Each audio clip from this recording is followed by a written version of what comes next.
So let us continue our contemplation on Tripura Rahasya. The teaching now, the discussion is between Janaka Maharaja and Ashtavakra. Ashtavakra has asked a question after Janaka Maharaja brings the clarity of what is Atma, what is Anatma, and how Atma is known. Janaka Maharaja says that Atma is known in a pure mind. A pure mind reflects the self. After hearing this, Ashtavakra has a question. If the pure mind reflects the self, and if a pure mind leads to self-realization, how is that I am not realized because of sleep? Because in sleep, my mind is pure. In deep sleep, there are no thoughts. And I also know that there is no body, there is no world. I also know that there was no time, there was no space. I also know the bliss of the self. But still, when I wake up, that I still identify with the body and the mind. That means that there's no impact, there's no realization because of the experience of a pure mind. So his argument is, he said, pure mind leads to self-realization. I have experienced a pure mind, which I do in deep sleep, not only me, everybody. But still that doesn't lead to realization. How is that? Then Janaka Maharaja gives an answer. Says, so we have been talking about the example of a mirror. Janaka Maharaja has been giving the example of a mirror many times. He says, in the mirror, you see objects. Just the way the objects come and go in the mirror, and no object leaves an imprint on the mirror. Like there's a blue color flower that is reflected in the mirror, but the mirror doesn't get affected by the color of the flower. There's space in the mirror, there's time in the mirror, there's objects in the mirror, but no objects touch the mirror. In the same way, everything appears in the self. Now, imagine there is a mirror which is covered with tar. Okay? The mirror is there, the mirror is covered with tar. But is there space in the mirror? There's no object in the mirror, no doubt. There's no object in the mirror. But behind the tar, is there space in the mirror? Yeah, there is space in the mirror. Okay? But the tar is covering it. Okay, you're not able to see any reflection on the mirror because there's a covering. The tar is covering the mirror. But there is a space behind the tar, there's a space in the mirror. Similarly, you're not able to see it, you're not able to recognize it. Similarly, sleep is like that. In sleep, your mind has shut down. For self-realization, your mind needs to be awake, active. Because your problem is in the waking state. It's not in the deep sleep state. In the deep sleep state, there's no duality, there's no question. Okay? And there's no realization. Because the mind is in a sleep state. There is no awareness. In a sense, there's no awareness of the mind. It's like this. Somebody goes, they want to watch a movie. Okay? They want to watch a movie, but it's they buy the ticket, last ticket, night show. But by the time this person sits in the theater, already the theater is so cool and calm and quiet, and before the movie starts, it's dark. He falls asleep. When he falls asleep, then the person wakes him up after 2 hours. The movie is over. Then what did you see? Nothing, because I slept. In the same way, whatever experience you have in the sleep state is useless because you've slept. There's nobody to make sense of it. You've slept. Okay? Only in the waking state you make sense of it. Oh, there was no object, there was no world, there was no nothing. But I was there. Okay, that I never sleeps. Okay, but here the problem is the I doesn't need liberation. The I is doesn't need liberation, is neither born. The I is beyond bondage and liberation. That's why the I being itself and seeing nothingness doesn't make a difference. In the waking state, that which is taking the position of the I, the liberation is for that. You understand why sleep is not liberation? Is because the one who is seeking liberation is sleeping in the sleep. Definitely, I is not sleeping. The I is always awake. That's why you say when I slept, there was no world. There was somebody who didn't sleep. That is Atma. The Atma is eternal light. It never sleeps. It never shuts down. But the question of liberation is not for that light. The question of liberation is for the ego. You feel you are taking the position of that I, right? And that needs Atmagnana. So Atmagnana is not for Atma. Atmagnana is to remove the Agnana. Now, Agnana is where Agnana has gone into a dormant state in deep sleep. Is Agnana there? It is there. That's why it comes back. If Agnana had gone because of deep sleep, then it would not come back. Agnana has not gone. Agnana has just gone into a dormant, it's just suppressed in deep sleep. So everything is suppressed in deep sleep. Mind, world, sensation, body, emotion, individual thought, everything is gone into a causal state. Okay? In that causal state, what remains is Atma. So you're able to better appreciate Atma in deep sleep. But that is of no use until when everything that is causal becomes gross, okay, and raises its hood. That has to be clarified. That ego, that I which you're claiming, I am so and so, I am identity, I am body, I am mind. That, with the help of deep sleep, needs to understand, oh, I am not the body because I was there without the body.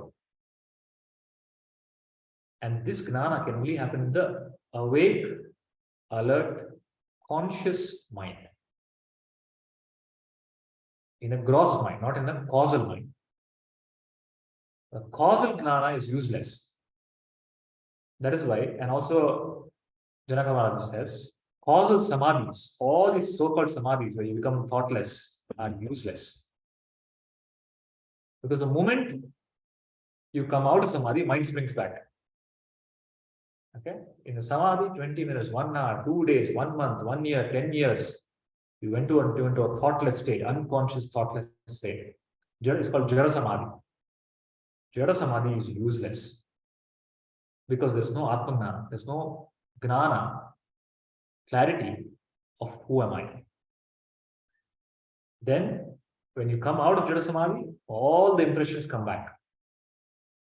You have to go to the place where the impressions are coming from in the conscious state. That is why liberation can only happen in the waking state. Any knowledge, inference in any other state, altered state, won't help. That's why it's called Jivan Mukti. Jivan Mukti means while you are alive, in the waking state, where you are identified, where there is ignorance, the ignorance has to be removed with Gnana. In a subtle state, in a dream state, in a deep sleep state, in a state of Samadhi, in Jara Samadhi, all these states won't help. Gnana has to happen in the waking, with a conscious mind, with a sane mind. Okay, fully functional, awake, alert mind. No altered state, no, I'll take some drug, I'll pop some pill, I'll inject something, I'll go into an altered state, I'll experience something, won't help. Again, you'll fall back into same experience. And that's what people try. People try all sorts of drugs, alcohol, then intoxicants, simply to experience a state which will give them bliss, which will make them forget the thoughts. Okay? But again, there's a fallback from that. You come back when the nasha utarta hai, so again you will come back to square one. So Janaka Maharaj explains to Ashtavakra, sleep is not the solution. Atmangnana has to happen. The self has to be realized with a pure mind, which a pure mind is a silent mind, free from thoughts. You become free from thoughts when your doubts are clarified by the teachings of the Guru, by Shravana. And then the Guru points out what you are, what is Atma, what is Anatma. Then you see it for yourself. Okay, it has to be up, it cannot be Paroksha Gnana. And Guru gives it, it's Paroksha Gnana. It has to become Aparoksha. You have to use your own mind, your own intellect. Ultimately, that these are the only tools that you have. You have no other way. Use that. You will make the distinction clearly. What I am, what is permanent, what is object, what is subject, what is beyond object and subject. And you see it for yourself, and then it becomes evident that I am that. And that I am that is Atmanana. I am the self. And that knowing that I am the self, when it is known in the waking state, in this proper manner, there is no fall back from it. There is no, you become free from suffering. You become free from all illusions, all ignorance. And there is no more birth, there is no more, then all desires will drop. Because you're established in the real I.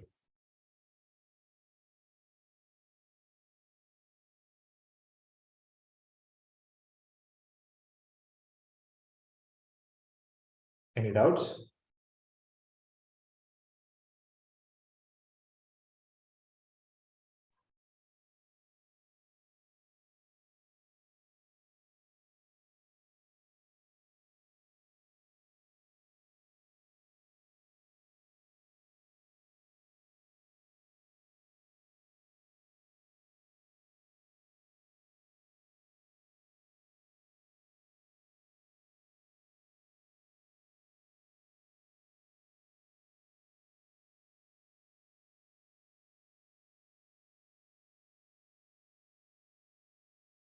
So this recognition of self, this realization of self in the waking state with a fully functional mind is really called samadhi.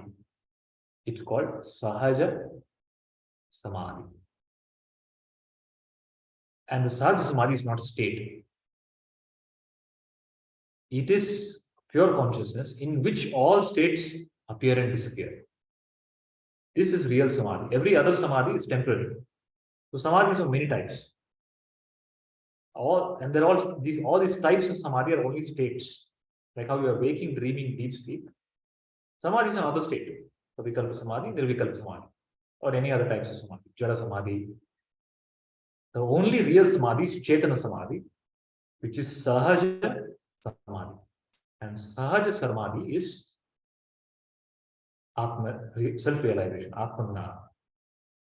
It is not a state because I'll remind you of the statement that Hemalekha made about Samadhi a few chapters ago, where she says, how can a 2-inch of your eyelids, how can a object which is 2 inches of your eyelids separate out Brahman and Maya? That means you're saying, if I close my eyes, I'm going to Brahman. If I open my eyes, it's Maya. How can the differentiator be this leaf called eyelid? So just because I close my eyes, I know something is false. Sahaja Samadhi doesn't depend on this leaf, on this eyelid. The closing and opening of eyelid cannot determine my state of consciousness. Eyes open, eyes closed. I am Brahman. Okay? perception of object, appearance of object, appearance of body, appearance of thought, even appearance of thought, appearance of vritti, doesn't matter. That's why Shankaracharya doesn't give importance to samadhi. He tells samadhi is useless. Don't even don't even try it. Okay. And he also doesn't emphasize thoughtlessness. He doesn't say you have to get rid of thoughts. So all these endeavors are futile. All you need to do is the gnana. Focus on the gnana. What is the gnana? The avasthatraya gnana, waking, dreaming, and deep sleep. Understand that. Understand that I am unchanging. Understand that the Jagat is mithya, like the way the dream world is mithya, waking world also is the same. And understand your nature as pratyekatma. And when you say I, remember that you're pointing to that I that was there in deep sleep, which is called pratyekatma, which is the pure I, when all body, mind, world, everything is disappeared. That is the same one even now. Even though they're appearing, even though the image is appearing, the screen has not changed. Because if the screen had changed, it would become somebody else. The I is not changed. And recognize that unchanging I. The I is the only one that doesn't change. And that is in your experience. You don't need any mystical samadhi for that. The moment you utter any word, you say I. Whenever you in your communication, in your understanding, it's a very common knowledge. I am is a common knowledge to you. It's self nitya aparoksha. But the only mistake you're doing is that pure I, which is always there, which is unchanging, you're superimposing body, mind on that. And that superimposition is causing suffering.